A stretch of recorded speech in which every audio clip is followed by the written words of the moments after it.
সুপ্রিয় দর্শক, আসসালামু আলাইকুম। নিউজ 24 এর সকালের সংবাদে আপনাদেরকে স্বাগতম। প্রথমেই জানিয়ে দিচ্ছি সংবাদ শিরোনাম।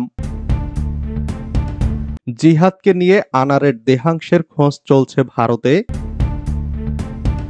বাবার লাশের এক টুকরো মাংস চাই, জানাজা করাতে চাই আর্তনাদ আনোয়ারুল আজিমের কন্যার। প্রমাণ না রাখতেই খণ্ড খণ্ড করা হয় আনারের মরদেহ, যা জানালেন তদন্ত কর্মকর্তা। রাজপথেই ফেসিবাদের পতন ঘটাতে হবে, মন্তব্য নুরুল হক নূরের।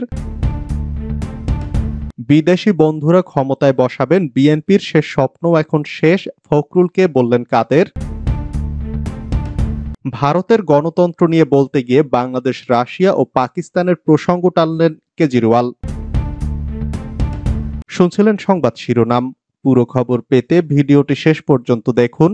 সর্বশেষ সংবাদ পেতে চ্যানেলটি সাবস্ক্রাইব করুন। এবার বিস্তারিত। জিহাদকে নিয়ে আনারের দেহাংশের খোঁজ চলছে ভাঙ্গরে। ঝিনাইদহ ৪ আসনের সংসদ সদস্য আনোয়ারুল আজিম আনারের মরদেহের অংশ খুঁজতে তল্লাশি অভিযান চালিয়েছে পশ্চিমবঙ্গ রাজ্য পুলিশের গোয়েন্দা বিভাগ সিআইডি। এ ঘটনায় গ্রেফতার জিহাদ হাওলাদারকে সঙ্গে নিয়ে কলকাতা সংলগ্ন দক্ষিণ ২৪ পরগনা জেলার ভাঙ্গরের কৃষ্ণমাটি গ্রামের বাগজোলা খালে অভিযান চালায় সিআইডি টিম। এ হত্যার ঘটনায় আটককৃতদের দেওয়া তথ্য মতে প্রাথমিকভাবে মনে করা হচ্ছে দেহাংশ পোলেরহাট থানার ভাঙ্গরের কৃষ্ণমাটি গ্রামে ফেলা হয়েছে। সিআইডি কর্মকর্তারা এ কারণে ঘটনাস্থলে গেছেন, সেখানে চলছে তল্লাশি। জিহাদ হাওলাদারকেও নিয়ে আসা হয়েছে ভাঙ্গরে। দেহাংশ কোথায় ফেলা হয়েছে তা নিশ্চিত করা হচ্ছে। সিআইডি সূত্রে জানা গেছে, পেশায় কসাই জিহাদ বাংলাদেশের খুলনা জেলার বাসিন্দা। অবৈধভাবে ভারতে অনুপ্রবেশ করেছিলেন। আজিমকে খুনের প্রায় ২ মাস আগে অভিযুক্তরা তাকে মুম্বাই থেকে কলকাতায় নিয়ে আসে। সিআইডি বলছে, জেরায় আনোয়ারুলকে খুনের কথা স্বীকার করেছে জিহাদ। তাকে জেরা করে তদন্তকারীরা জানতে পারেন অভিযুক্ত আখতারুজ্জামানের নির্দেশে জিহাদ সব কাজ করেছে। জিহাদ ছাড়াও আরো ৪ জন বাংলাদেশি নাগরিক এই কাজে তাকে সাহায্য করেছিল। আনোয়ারুল আজিমকে তারা প্রথমে শ্বাসরোধ করে হত্যা করে। নিহতের পরিচয় যাতে বোঝা না যায় তাই শরীরের হাড় এবং মাংস আলাদা করে ফেলে। এরপর হাড় ও মাংস টুকরো টুকরো করে কেটে ফেলে সবকিছু পলিথিন ব্যাগে ভরে ফ্ল্যাটের বাইরে নিয়ে গিয়ে ফেলে দেয়। বিভিন্ন গাড়িতে চড়ে কলকাতার বিভিন্ন প্রান্তে ঘুরে বেড়ায় তারা। কলকাতার একাধিক এলাকায় ফেলা হয় দেহাংশ। প্রাথমিকভাবে মনে করা হচ্ছে ভাঙ্গরে ফেলা হয়েছে দেহাংশ। আটক ক্যাব চালককে জিজ্ঞাসাবাদ করে এমনই তথ্য পেয়েছেন তদন্তকারীরা। তার দাবি অনুযায়ী খুনের পর দেহ টুকরো টুকরো করে কাটা হয়। দেহাংশ পোলেরহাট থানার ভাঙ্গরের কৃষ্ণমাটি গ্রামে ফেলা হয়েছে। সিআইডি কর্মকর্তারা ঘটনাস্থলে গেছেন, সেখানে চলছে তল্লাশি। সিআইডির তদন্তে উঠে এসেছে, আজিম কলকাতায় আসার অনেক আগেই সেখানে চলে যায় অভিযুক্তরা। শহরে বসেই তারা খুনের ছক কষেছিল বলে মনে করা হচ্ছে। ২ অভিযুক্ত কলকাতার সদর স্ট্রিটের একটি হোটেলে ছিল ২ থেকে ১৩ মে পর্যন্ত। ১২ মে কলকাতায় যান আজিম, অর্থাৎ তার আসার অন্তত ১০ দিন আগে কলকাতায় আসে ওই ২ অভিযুক্ত। বাবার লাশের এক টুকরো মাংস চাই, জানাজা করাতে চাই।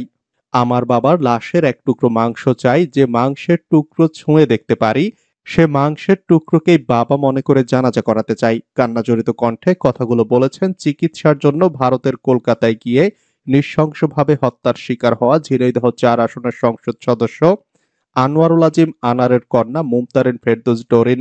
শুক্রবার এমপি আজিমকে হত্যার সুষ্ঠু বিচার ও হত্যার পরিকল্পনাকারীকে গ্রেপ্তার করে দৃষ্টান্তমূলক শাস্তির দাবিতে মানববন্ধনের আয়োজন করা হয়। সেখানে কাঁদতে কাঁদতে বাবার হত্যার বিচার চেয়ে এসব কথা বলেন ডোরিন। বিকাল ৫টার দিকে কালীগঞ্জ পৌরসভার ৫ নম্বর ওয়ার্ডের বাসিন্দারা শহরের মেইন বাস স্ট্যান্ডে এক কর্মসূচির আয়োজন করে। ডোরিন বলেন, প্রধানমন্ত্রী বাবা হারানোর ব্যথা কষ্ট বোঝেন, তিনি আমার বাবা হারানোর বেদনা বুঝবেন। তার বাবার হত্যার বিচার করেছেন, আমার বাবা হত্যার বিচারও করবেন। হত্যার পরিকল্পনাকারীকে ধরার পরেই খতিয়ে দেখা যাবে আসলে সে এত বড় অপকর্ম কেন ঘটালো। এর বিচার অবশ্যই হবে। রাজপথেই ফেসিবাদের পতন ঘটাতে হবে, মন্তব্য নুরুল হক নূরের। সামাজিক আন্দোলনকে রাজনৈতিক আন্দোলনে পরিণত করে রাজপথে তারুণ্যের বিপ্লবে ফেসিবাদের পতন ঘটাতে হবে বলে মন্তব্য করেছেন গণ অধিকার পরিষদের সভাপতি নুরুল হক নূর। শুক্রবার জাতীয় প্রেস ক্লাবের সামনে গণ অধিকার পরিষদ, ঢাকা মহানগর উত্তর ও দক্ষিণের যৌথ উদ্যোগে বাজার কারসাজি, দুর্নীতি, লুটপাট ও অর্থ পাচারের সঙ্গে জড়িতদের গ্রেফতারের দাবিতে এক বিক্ষোভ সমাবেশে তিনি মন্তব্য করেন। সমাবেশ শেষে প্রেস ক্লাবের সামনে থেকে একটি মিছিল শুরু করেন নেতাকর্মীরা। তাদের মিছিলটি বিজয়নগর পানির ট্যাঙ্কির মোড়ে গিয়ে শেষ হয়। নুরুল হক নূর বলেন, দুর্নীতি ও গণতন্ত্রকে বাধাগ্রস্ত করায় সাবেক সেনাপ্রধান জেনারেল আজিজ আহমেদের বিরুদ্ধে যুক্তরাষ্ট্র নিষেধাজ্ঞা দিয়েছে। জেনারেল আজিজ প্রভাব খাটিয়ে তার সন্ত্রাসী ভাইদের রাষ্ট্রপতির ক্ষমায় মুক্ত করেছেন। আজিজের মতো সন্ত্রাসী পরিবারের একজন সদস্যকে সেনাপ্রধান কে বানিয়েছেন? সাবেক পুলিশ প্রধান বেনজির আহমেদের হাজার কোটি টাকার সম্পদ। সাবেক পুলিশ প্রধান বেনজিরকে ডিএমপি কমিশনার থেকে র্যাব প্রধান ও পুলিশ প্রধান কে বানিয়েছেন? এ দায় সরকার ও সরকার প্রধান এড়াতে পারেন না। তিনি বলেন, আজিজ ও বেনজিরের মতো আরো অনেক দুর্নীতিবাজ দুর্বৃত্ত আছে, হোক সে ব্যবসায়ী, আমলা, সকলকে গ্রেপ্তার করতে হবে।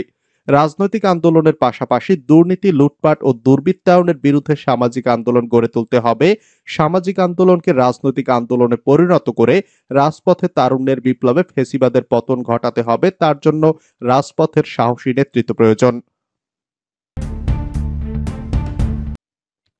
বিদেশি বন্ধুরা ক্ষমতায় বসাবেন, বিএনপির শেষ স্বপ্ন এখন শেষ, ফখরুলকে কাদের।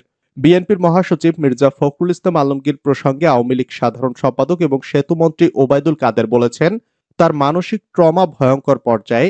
তারা নির্বাচন ঠেকাতে গিয়ে ব্যর্থ। এখন এদিকও নেই ওদিকও নেই। এখন তো বন্ধুরা এসেও তাদের উৎসাহিত করে না। আগে তো সকালে ঘুম থেকে উঠেই মার্কিন দূতাবাসে গিয়ে নাস্তা করত। বিদেশি বন্ধুরা ক্ষমতায় বসাবেন, শেষ স্বপ্ন এখন শেষ। শুক্রবার বঙ্গবন্ধু এভিনিউতে এক সংবাদ সম্মেলনে তিনি এসব কথা বলেন। ওবায়দুল কাদের বলেন, বিচার বিভাগও দুদক স্বাধীন, সেখানে কেউ দোষী সাব্যস্ত হলে আমরা তাকে প্রোটেক্ট করতে যাব না, সে সাবেক আইজিপি বা সেনাপ্রধান হলেও। ভারতের গণতন্ত্র নিয়ে বলতে গিয়ে বাংলাদেশ, রাশিয়া ও পাকিস্তানের প্রসঙ্গ টানলেন কেজরিওয়াল। ভারতের দিল্লির মুখ্যমন্ত্রী ও আম আদমি পার্টির নেতা অরবিন্দ কেজরিওয়াল দেশটির সংবাদ মাধ্যম দ্য ইন্ডিয়ান এক্সপ্রেসকে বিশেষ সাক্ষাৎকার দিয়েছেন।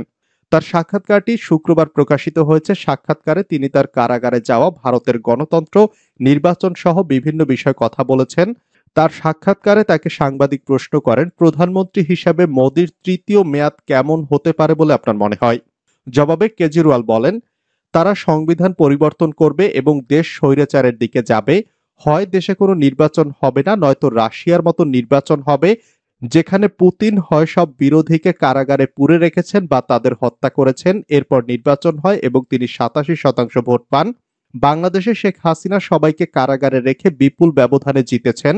পাকিস্তানে ইমরান খানকে কারাগারে পুরেছে, তার দল, দলীয় প্রতীক কেড়ে নেওয়া হয়েছে, তারপর তারা জয়ী হয়েছে। আমাদের দেশেও এ ধরনের নির্বাচন হবে, বিরোধীরা কারাগারে থাকবে আর তারা ভোট পেতে থাকবে। এবারও তারা আমাকে কারাগারে ঢোকালো, মনীষ সিসোদিয়াকে কারাগারে রেখেছে, আমাদের দলের 5 শীর্ষ নেতাকে কারাগারে দিল।